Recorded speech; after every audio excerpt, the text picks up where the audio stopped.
Okay, real talk. The world's kind of a mess. Everyone's performing, hustling, falling apart quietly. So here's someone worth listening to. Mike Baker. Not because he's flashy or loud, but because he shows up with heart, with questions, with some really good advice. This is Still Here, Still Trying.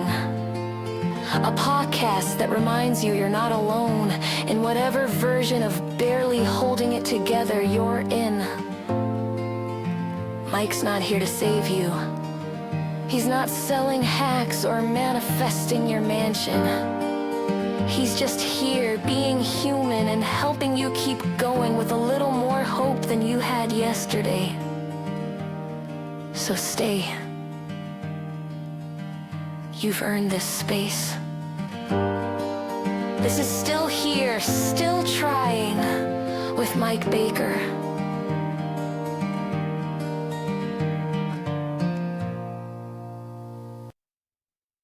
All right. Well, I definitely don't know if I deserve that intro, but hey, I'm keeping it.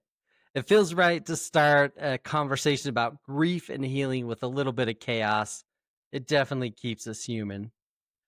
Well, welcome to episode 9 of Still Here, Still Trying. I'm Mike Baker. And hey, for real, thank you so much for coming along this journey with me. It's been so much fun just hearing your comments and the text messages I'm getting. I know that this is goofy and it's weird and it's real, right? So thank you for being here with me. Listen, before I get into the episode today, I wanted to talk about a couple fun things that have been happening in my life. My son Cameron has been back from New Zealand. So those of you that know me, my son Cameron, he moved away to New Zealand after he graduated from high school. He's been living there for a year. He's such an incredible kid. I'm so proud of him. He just took off on an adventure. He lives in Wellington. He's working in a restaurant, running the bar, just living an incredible life.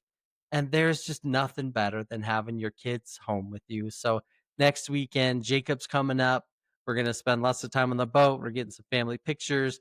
It's just going to be so great to have our entire family together all at once. And I have to tell you, the smile that I see on my wife's face when, so far she's been interacting with Cameron, it's special. Cameron brings a real light and joy to our family. It's fun watching him tease Sammy and lift her spirits. And it's going to be so much fun having Jacob here next weekend. So, that's just fun. I wanted to share a little bit about what's going on in my life. We are so blessed, so lucky to have such an incredible family. Today's episode is it's a little heavy, so I felt like that's why I wanted to start with a little bit of lightness. But today's episode is for anyone who's ever been told, you'll get over it. I've been on both sides of that sentence. I've said it without thinking, and I've heard it from people who care about me. Most of the time, it's meant to be comforting, but comfort without truth, I feel like that stings sometimes because some experiences just don't fade. They change the shape of us, they sink into us like roots, and they influence the way that we love, the way we work, and the way that we walk through a room. And here's the tricky part. We live in a culture that is obsessed with resolution. We want tidy endings, a neat arc, the credits to roll so that we can move on.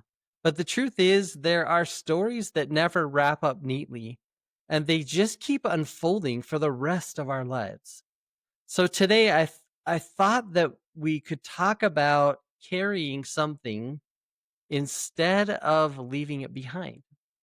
We're going to talk about how the closure culture sneaks into leadership and the quiet ways that it actually harms relationships. We're going to talk about advocacy and art as ways to hold the weight without letting it crush us. And we'll talk about language, the kind that makes space for both grief and growth.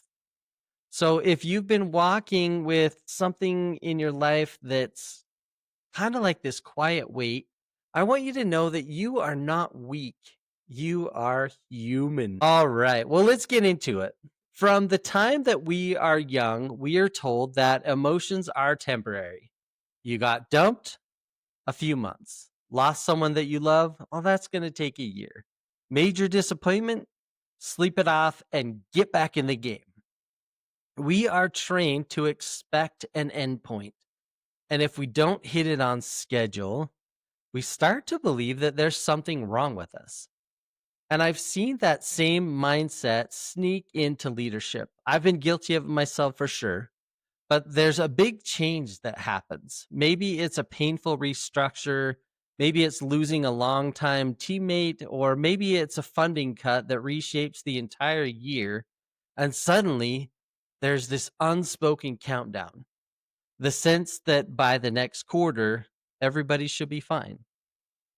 But grief doesn't actually care about your fiscal calendar. I remember one meeting where we rolled out a really hard decision, and it was absolutely the right call for the organization, but it hurt.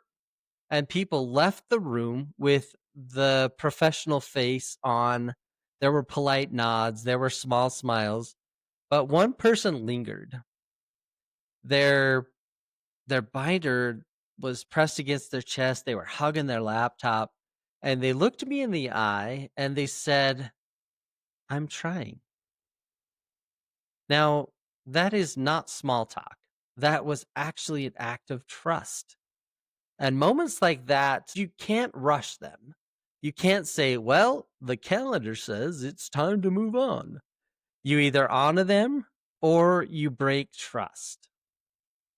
When you force closure on a schedule, pain just doesn't vanish. It burrows in and it goes deep. And that buried pain leaks out in different ways. It leaks out in burnout, it leaks out in short tempers, in withdrawal, in the robotic, I'm fine. That actually just means the opposite. Healing is human work, and human work does not follow a chart. So years ago, I thought that I had actually processed a loss. I'd talked it out, I'd written about it, I'd even woven it into my music. I checked all the healthy processing boxes. And then one afternoon, it was just a random moment. It was a smell, it was a sound, it was a half memory, and it just dropped me right back into the ache. Not drowning, but not untouched. And that's when I understood that you don't always leave pain behind.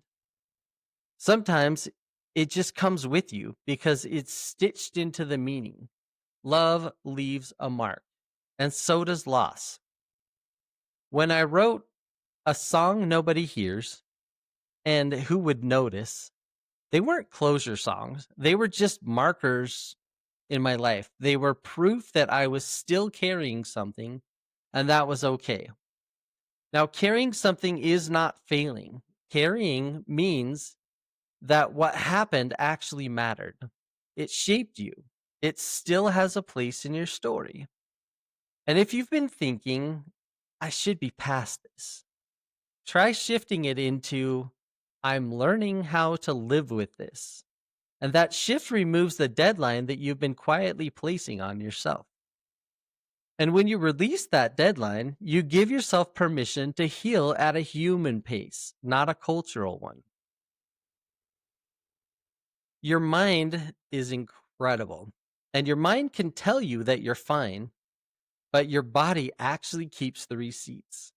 I've had weeks where I kept moving, I nailed every deadline, I smiled at every meeting, and then spent the weekend flat on my back with a headache so bad that it made me nauseous. And that was my body cashing the checks that my mind had been writing all week. Sometimes it's a shoulder that locks up. Sometimes it's brain fog that is so thick that you forget simple words. And that seems to happen to me all the time. Sometimes it's snapping at people that you love because your nervous system is running on fumes. Now, I try to catch it earlier, 30 seconds. one hand on my chest, slow inhale through the nose, slow exhale through the mouth. Name 3 things that I can see, 2 that I can touch, and 1 that I can hear. It doesn't fix anything, but it interrupts the spiral long enough for me to choose the next right thing. At work and in life, we often find ourselves serving people that are carrying a lot. And in particular, the teams at Heritage Health that I work with, our teams, they also carry weight too. And the weight isn't always visible, but it's there. And it's not on a tidy schedule. So here's what I try to do. Here's how I try to lead when there's pain in the room. And I am not an expert at this. I'm trying. Again, remember, still here, still trying. But here's a few things that I do. So one of them, I kind of name the weather. So I say something like, things are really heavy this week. And that simple statement, it gives people permission to be honest. Sometimes I feel like I just need to make room for the load. And so I ask people, what's one thing that we can carry together? Not everything, just one thing. Sometimes I just need to figure out how to adjust the pace. We still move forward, but we slow down just enough for people to breathe. Another thing that we can always do is protect the meaning. So let's find a way to connect the discomfort to the why. People can endure a lot if they understand the purpose behind it. And then there's another thing that we can do, and it's something that I love to use, but we can use grace. And grace in this particular term stands for growth, respect, accountability, compassion, and excellence. Now, it's not just a model, but there's a filter for every single decision. Good leadership does not remove pain, it walks beside it. It makes sure that no one has to carry theirs alone. Many of you know that I do a lot of work inside the endometriosis advocacy space. You've heard me talk about my Endo Dad 76 project, the health conditions that my daughter and that my wife have, and the work that I've done there. But in that advocacy work, I have heard hundreds of stories, years of dismissal, years of fighting to be believed. And that kind of pain does not vanish. If you love someone that's carrying something heavy and don't know what to say, here's something that you can do to start. It's very simple. I believe you. I'm here with you, not to fix you. Tell me what helps and what drains. And it's okay if you can't talk today. Presence beats advice. Consistency beats speeches. The smallest steady act, a text at 3 p.m., just saying, hey, I'm thinking about you. I love you. I hope you're okay. A grocery drop off, a ride to the doctor. That can be the difference between someone that feels invisible and someone that feels seen. So in my life, over the last couple of years, I've really tried to find a way to connect to the creative side of my brain. I haven't been able to do that my entire life. It all kind of started when I started this endometriosis work and the advocacy stuff. It just kind of opened a part of my brain that I knew was there. It always wanted to come out, but I just didn't have the tools to do it. Um, Art in itself, it gives shape to what words alone can't hold. Now, I write songs because silence gets way too loud. But sometimes the weight that I'm carrying, it needs a different shape entirely. And sometimes it just needs a visual. So after a month where it felt like I could not get anything right, where every decision seemed to upset someone, where my confidence felt thin, I had to do something. I had this just this feeling locked in my head, and I couldn't get it out. And so one night I was trying to figure it out. I was playing with some art. I was trying to describe it. I was trying to pull it out. And ultimately I made a beautiful art piece that hangs in my office at work. And it's called Embracing the Weight: A Journey Through Shadows and Light. And as you can see, it's a man. His head is bowed. His arms are wrapped around his neck and his shoulders. There are birds circling overhead. The sky behind him is dark and heavy. And it's part self-portrait, part confession about the seasons where you're holding more than you can explain, where you keep showing up for your family, for your work, for your community, but inside you're wondering, how much longer can I do this? And I made this piece as a reminder to myself, and maybe to you, that these moments don't make us weak. They prove that we have been in the fight. They prove that we've stood in the light long enough to know the shape of the darkness. And like everything that I create under my infinite canvas handle, it's an invitation. It's an invitation to see yourself in it, to know that you are not the only one who has felt that way, and to feel less alone when the heaviness shows up. From that same headspace, it seems to come along every few months, right? It shows up in my space, and uh, I, I I was working on an album again. I was just trying to process stuff. You'll see lots of the music and the art that I create. A lot of it's just like stuff that's in my head and it's getting out. But from that particular headspace, there came a song, and this song is not about winning. It's about surviving a day that you didn't want to face. The song is called Made It Through the Morning. And this song is for the days when the only victory is getting up, getting dressed, and letting the light in. I love that song. And inside that song, that line that says, still holding hands with sorrow, but walking like I should, that's the whole heartbeat of today's episode.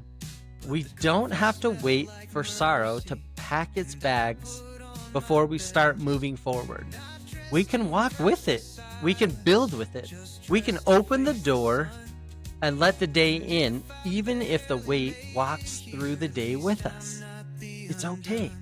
Some mornings, it's not about waking up ready to conquer the day. It's all about waking up and making the decision to get out of bed, to brush your teeth, to take a shower, to function, to try, to thrive. It's about saying, I'm here, even if all you've got is the smallest, most fragile version of yourself. And here's the thing, that is still worth honoring. That is still worth naming as a win, because those small private victories are what carry us through the biggest storms. Words either open doors or they close them. And when someone's in the middle of carrying something heavy, the wrong words, even if they're well-intentioned, can make that weight feel even more isolating. So here's a few words that open doors. Take the time you need. No deadlines, no performance check-ins, just space. We can carry this together in pieces, because no one can hold the whole thing alone forever. Here's another one. I'm here, even if I don't have the right words. Silence can be safe if it's honest. And here are two that I keep for myself. I'm allowed to be in process. There is no trophy for rushing through grief. Here's another one. I can grow and grieve at the same time. They can and absolutely do happen in the same breath. These are not Instagram captions, they're lifelines. They're the kind of sentences that you can come back to when your mind wants to drag you into shame or hurry you into some imaginary finish line. When you speak them out loud, and it's important to say them out loud, or to say them to someone else, or even just to yourself, it's like putting a little extra oxygen in the room. A lot of people hear optimist and they picture someone with endless sunshine in their pocket. And as much as I want it to be, that is not me. I am known for an optimist. I have lots of sunshine. I have sunshine to share. But my optimism is quieter than that. It's a decision. It's not a mood. It's the discipline of showing up when I'd rather hide. It's choosing to notice what is still good without pretending that the hard parts don't exist. For me, optimism sounds like, I don't know how this will end, but I'm going to keep building something anyway. It looks like planting seeds without a weather guarantee. It looks like showing up for the meeting after a sleepless night. It looks like making art in the middle of the mess, not because the mess is over, but because beauty belongs there too. Optimism does not erase reality. It makes reality bearable. And when I've been at my lowest, it has been the loud cheerleader style optimism that's kept me going. It's been the steady, consistent, I'll sit with you in the dark kind. That's the kind that I want to keep practicing. And that's the kind that I hope you find in your own circle. I want to bring this back to leadership for a second because this whole idea of carrying instead of getting over changes how we lead. If you're in any position of influence, if you're a manager, a parent, a coach, a friend, your ability to honor the weight people carry will shape the culture around you more than any strategy or slogan ever could. It means checking in after the dust is settled.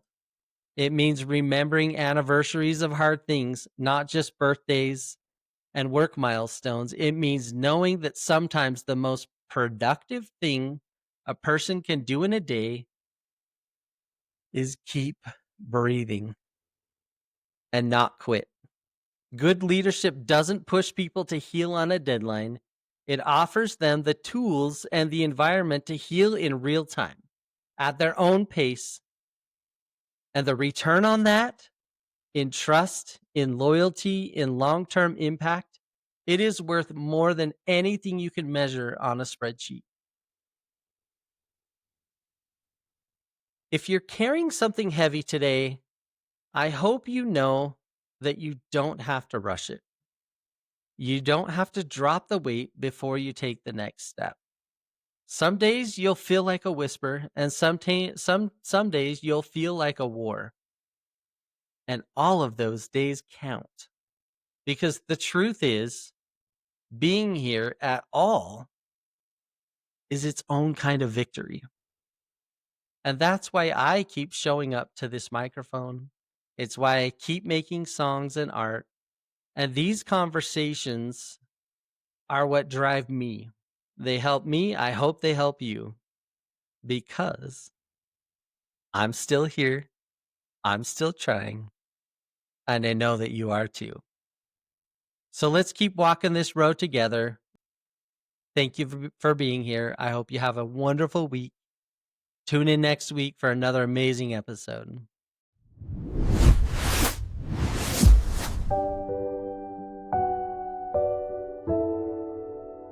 Okay, here is the full song, Made It Through the Morning. Enjoy.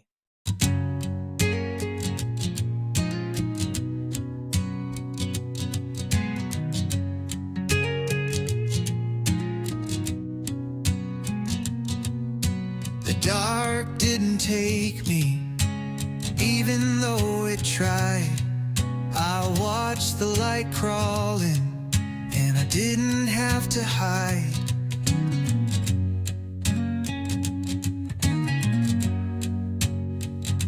The night was heavy velvet, wrapped around my chest, but the coffee smelled like mercy and I put on my best.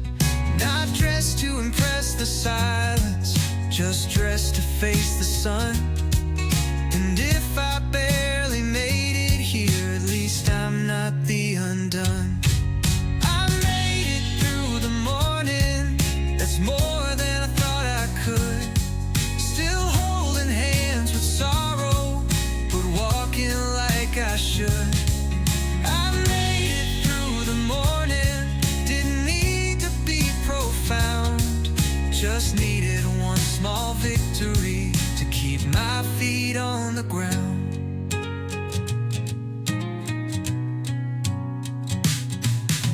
I didn't write a poem, didn't save the day, but I opened up the window and let the world have its way.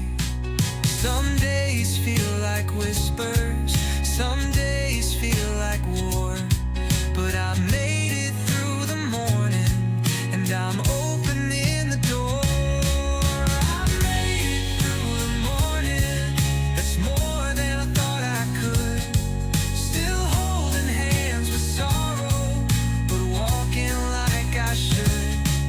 I made it through the morning, didn't need to be profound, just needed one small victory to keep my feet on the ground. If tomorrow doesn't listen, I'll still show up anyway.